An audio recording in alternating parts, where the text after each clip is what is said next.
नमस्कार, मैं हूं श्वेता झा और आप देख रहे हैं आज तक। पाकिस्तान ने अंतर्राष्ट्रीय सीमा पर मंगलवार शाम तक भारी गोलीबारी की। इस गोलीबारी में 8 भारतीय नागरिकों की मौत हो गई, जिसके बाद बीएसएफ ने जवाबी कार्रवाई करते हुए पाकिस्तान के 2 रेंजर्स ढेर किए और 14 चौकियां तबाह कर डाली।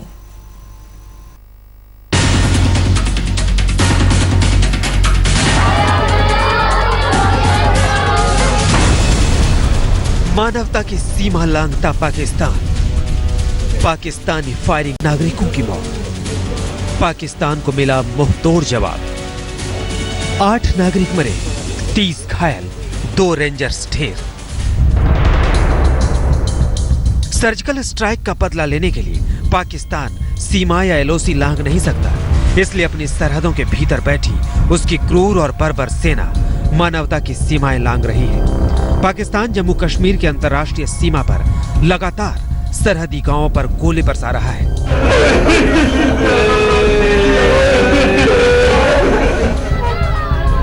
पाकिस्तान की ओर से लगातार फायरिंग हो रही है। मंगलवार को फायरिंग में अब तक 8 लोगों की मौत हो गई है, जबकि 18 लोग घायल हैं। मरने वालों में 3 महिलाएं और 2 बच्चे हैं। सांबा सेक्टर में पाकिस्तान की फायरिंग में 6 लोगों की मौत हुई, जबकि राजौरी में 2 लोगों की जान गई है। मेढर सेक्टर में 2 लोग गंभीर रूप से घायल हुए हैं।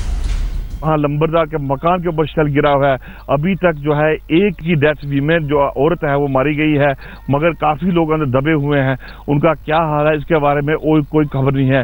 जब तक वहां रेस्क्यू टीम नहीं पहुंची है, अभी तक कोई भी यहाँ नहीं पहुंच पाया है। उसकी वजह से कोई कंफर्मेशन नहीं है कि मौत एक से ज्यादा भी हो सकती है।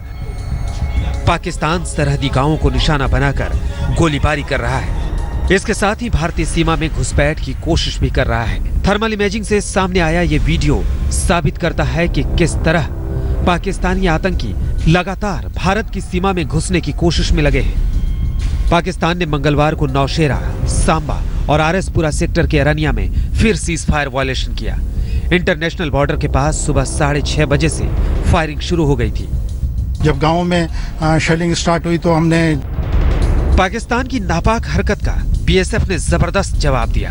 हर पोस्ट पर पाकिस्तान के ठिकानों पर मोर्टार दागे। बीएसएफ की जवाबी कार्रवाई में 8 पाकिस्तानी नागरिक मारे गए, जबकि 30 पाकिस्तानी नागरिक गंभीर रूप से जख्मी हो गए। इसके साथ ही 2 पाकिस्तानी रेंजर्स को भी बीएसएफ ने ढेर कर दिया और पाकिस्तान की 14 चौकियां तबाह कर दी गई। सूत्रों के मुताबिक अरनिया और रामगढ़ सेक्टर के सामने की ओर पाकिस्तान की सीमा में बीएसएफ ने यह कार्रवाई की है।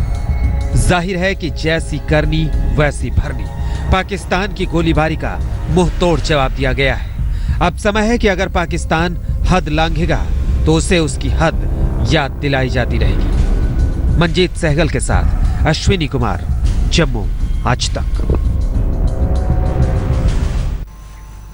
सरहद से सटे हुए गांव में इस वक्त दहशत का माहौल है। लोग गुस्से में हैं। पाकिस्तान की ओर से जारी फायरिंग में इन गांव के लोगों को जीना मुहाल हो गया है। मासूमों की जान खतरे में है। लोगों को मजबूरन गांव छोड़कर जाना पड़ रहा है। सरहदी इलाकों के स्कूल बंद करा दिए गए हैं।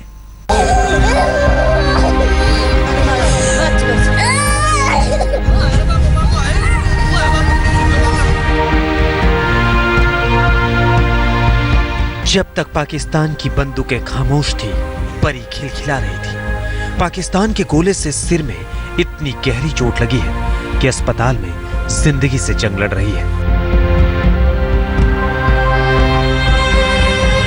काश कि पाकिस्तान समझ पाता उसका बारूद किस तरह बचपन को निगल रहा है। कभी उसे अनाथ बना रहा है तो कभी हंसती खेलती परी की जान के लिए खतरा बन रहा है। सांबा सेक्टर के रगरूर गांव में मंगलवार सुबह परी का परिवार भाई दूज मना रहा था। परी की मां, 3 बहनें और परी के मामा। तभी पाकिस्तानी मोर्टार घर पर गिरा और 2 बच्चों समेत 4 लोगों की मौत हो गई। सरहदी गांव में अब किसी को चैन नहीं। पाकिस्तानी बंदूकें लगातार नागरिकों पर कहर बनकर टूट रही हैं।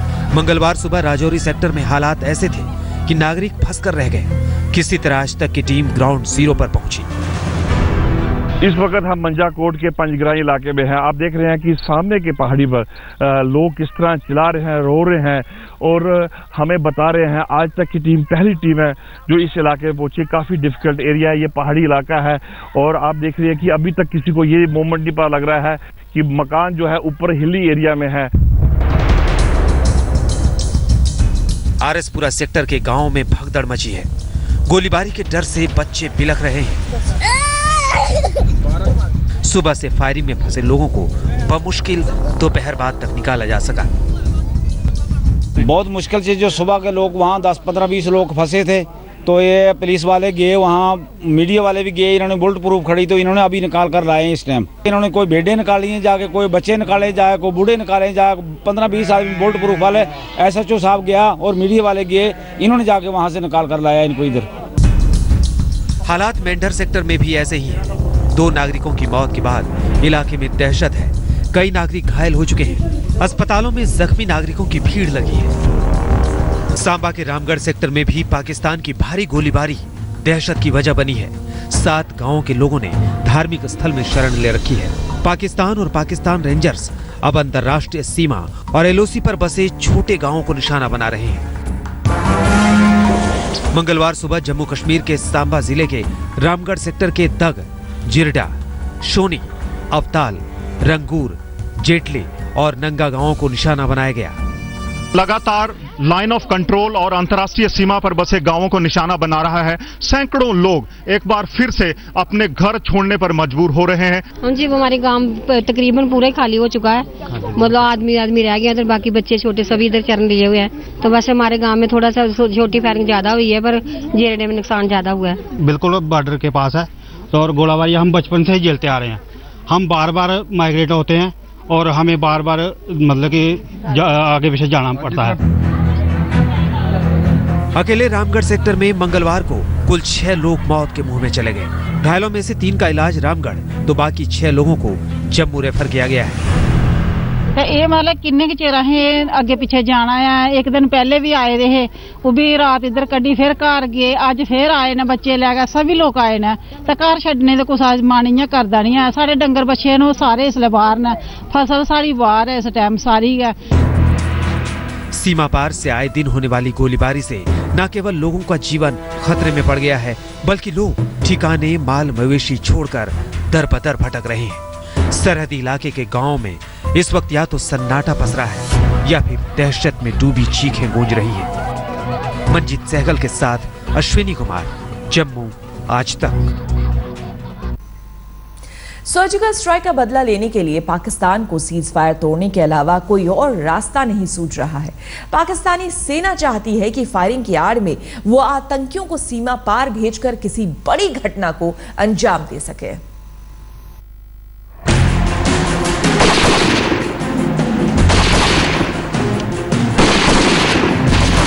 पाकिस्तान कायरता और धोखेबाजी का पर्याय है।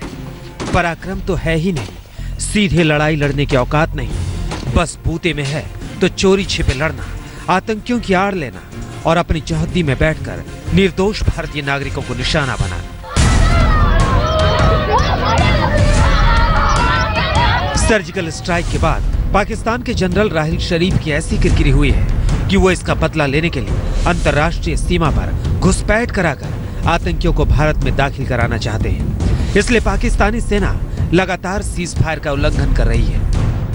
कि रणनीति उनका वही है कि अगेंस्ट इंडिया रणनीति रखिए, ताकि वो पाकिस्तान को यूनाइट करना चाहते हैं, लेकिन ये चीज़ नहीं होगा। राहिल शरीफ जो चाहता है 5 स्टार जनरल बनने के लिए और एक्सटेंशन लेने के लिए, शायद उसमें वो कामयाब नहीं होंगे। 29 सितंबर को सर्जिकल स्ट्राइक के बाद से पाकिस्तान 60 से ज्यादा बार सीज फायर का उल्लंघन कर चुका है। बीते 3 महीने में भारत के 42 सैनिक शहीद हो चुके हैं, जबकि 9 नागरिकों की मौत हो चुकी है। पाकिस्तान सर्जिकल स्ट्राइक का बदला बस सीमा पर सीज फायर तोड़कर ले रहा है। उसका इरादा है कि किसी तरह अपने आतंकियों को भारत की सीमा में भेजकर किसी बड़ी आतंकी घटना को अंजाम दिया जाए। लेकिन सीमा पर तैनात हमारे सैनिक अपनी जान की बाजी लगाकर हर बार उसके आतंकियों को खदेड़ देते हैं। दिल्ली में मंजीत नेगी के साथ अश्विनी कुमार, जम्मू, आज तक। कश्मीर घाटी में स्कूलों को लगातार आग के हवाले किया जा रहा है। अब तक 25 से ज्यादा स्कूल फूंक दिए गए हैं। अब सवाल ये उठ रहा है कि आखिर कौन लोग स्कूलों को निशाना बना रहे हैं। अब जम्मू कश्मीर सरकार इस मोर्चे पर जागी है। पुलिस ने 20 से ज्यादा लोगों को गिरफ्तार कर लिया है।